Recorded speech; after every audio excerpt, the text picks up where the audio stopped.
4ാം ക്ലാസ്സിലെ താരീഖിലെ 3ാമത്തെ പാഠം. ബിസ്മില്ലാഹിർ റഹ്മാനിർ റഹീം. പാഠം 3. ആദ്യത്തെ പലായനം. നബി തങ്ങൾക്ക് നബൂവത്ത് ലഭിച്ചതിനെ തുടർന്ന് ജനങ്ങളെ ഇസ്ലാമിലേക്ക് ക്ഷണിക്കാൻ തുടങ്ങി. ആദ്യത്തെ 3 വർഷക്കാലം രഹസ്യമായിട്ടായിരുന്നു ഇസ്ലാമിലേക്ക് ക്ഷണിച്ചത്. അതിനുശേഷം നബി തങ്ങൾ പരസ്യമായി ജനങ്ങളെ ക്ഷണിക്കാൻ തുടങ്ങി. പാഠം നോക്കാം. നമ്മെ ആരെങ്കിലും അന്യായമായി ആക്രമിക്കുവാൻ വന്നാൽ നാം എന്തു ചെയ്യും? നാം പ്രതികരിക്കും, അല്ലേ? എന്നാൽ അതിനു മാത്രം നമുക്ക് ശക്തിയില്ലെങ്കിലോ? അപ്പോൾ നാം അവിടെ നിന്ന് മാറി നിൽക്കും. അതല്ലേ ബുദ്ധി? ഈ ഒരു അവസ്ഥയായിരുന്നു മക്കയിൽ അക്കാലത്ത് മുസ്ലിങ്ങൾക്കുണ്ടായിരുന്നത്. ആക്രമിക്കുവാനുള്ള അക്രമികളുടെ എണ്ണം കൂടുതലും മുസ്ലിങ്ങളുടെ എണ്ണം വളരെ കുറവുമായിരുന്നു. ആവശ്യത്തിന് ആൾബലമില്ല, വേണ്ടത്ര ശക്തിയുമില്ല, തിരിച്ചടിക്കാൻ അള്ളാഹുവിൻ്റെ അനുവാദവുമില്ല. മുസ്ലിങ്ങൾക്ക് ആവശ്യത്തിന് ആൾബലമില്ല, മുസ്ലിങ്ങളുടെ എണ്ണം വളരെ കുറവായിരുന്നു, വേണ്ടത്ര ശക്തിയുമില്ല, തിരിച്ചടിക്കാൻ അള്ളാഹുവിൻ്റെ അനുവാദവും ഉണ്ടായിരുന്നില്ല. അതിനാൽ പ്രയാസം അനുഭവിക്കുന്ന തൻ്റെ അനുയായികളോട് നബി സല്ലല്ലാഹു അലൈഹി വസല്ലമ തങ്ങൾ തൽക്കാലം ആഫ്രിക്കൻ വൻകരയിൽപ്പെട്ട എത്യോപ്യയിലേക്ക് പോകുവാൻ പറഞ്ഞു. മുസ്ലിങ്ങൾ വളരെയധികം പ്രയാസത്തിലായിരുന്നു. നബി തങ്ങൾ ആഫ്രിക്കൻ വൻകരയിൽപ്പെട്ട എത്യോപ്യയിലേക്ക് പോകാൻ അവരോട് പറഞ്ഞു. അഭയാർത്ഥികളായി എത്തുന്നവർക്ക് അഭയം നൽകുന്ന ഒരു രാജാവുണ്ട് അവിടെ എന്നും നബി സല്ലല്ലാഹു അലൈഹി വസല്ലമ പറഞ്ഞു. അഭയാർത്ഥികളായി എത്തുന്നവർക്ക് അഭയം നൽകുന്ന ഒരു രാജാവുണ്ട്. എത്യോപ്യയിൽ അഭയാർത്ഥികളായി എത്തുന്നവർക്ക് അഭയം നൽകുന്ന ഒരു രാജാവുണ്ട് എന്ന് നബി സല്ലല്ലാഹു അലൈഹി വസല്ലമ തങ്ങൾ അവരോട് പറഞ്ഞു. എത്യോപ്യ അന്ന് ഭരിച്ചിരുന്ന നജാഷി രാജാവിനെ കുറിച്ചായിരുന്നു നബി തങ്ങൾ അങ്ങനെ പറഞ്ഞത്. എത്യോപ്യയിൽ അന്ന് ഭരിച്ചിരുന്ന രാജാവായിരുന്നു നജാഷി.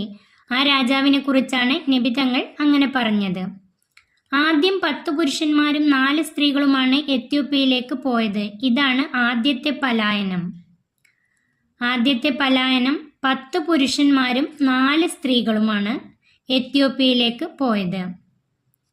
നുബുവത്തിന്റെ 5ാം വർഷം റജബ് മാസത്തിലായിരുന്നു ഇത്.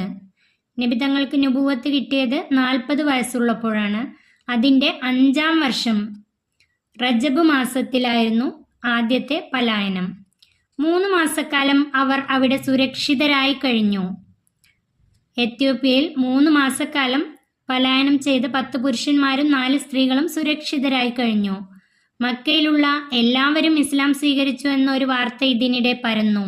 അതിനെ തുടർന്ന് അവർ സ്വദേശത്തേക്ക് തിരിച്ചെത്തി. എന്നാൽ ആ വാർത്ത ശരിയായിരുന്നില്ല.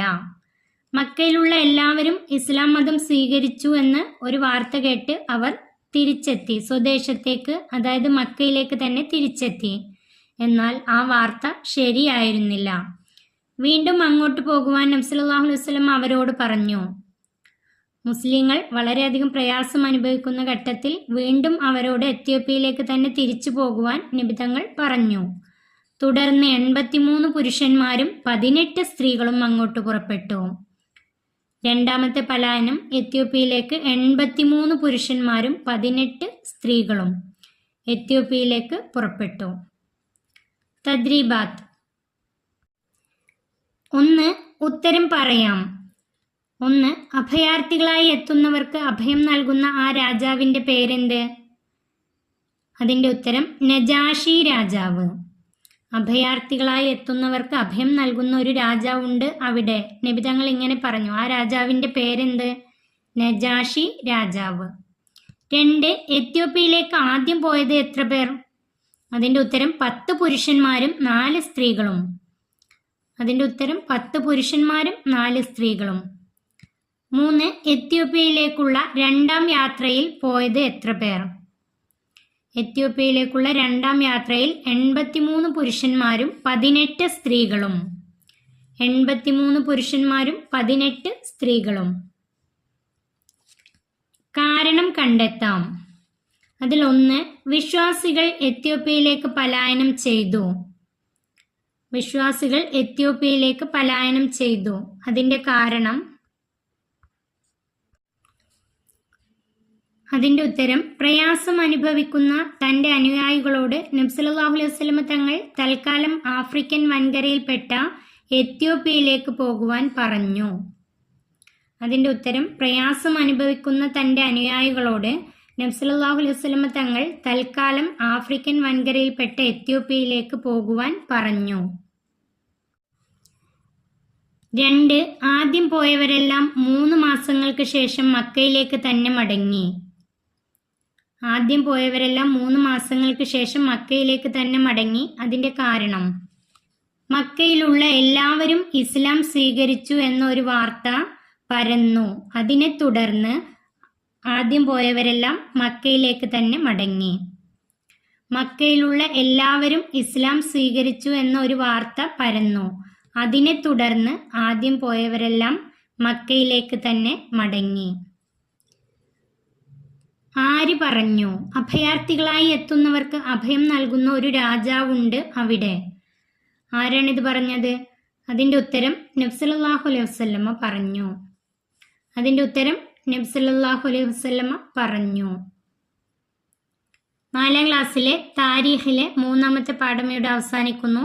4ാം ക്ലാസ്സിലെ പ്രിയപ്പെട്ട കുട്ടികൾക്ക് വീഡിയോ ഉപകാരപ്പെട്ടാൽ ചാനൽ സബ്സ്ക്രൈബ് ചെയ്യാനും ലൈക്ക് ചെയ്യാനും മറക്കല്ലേ.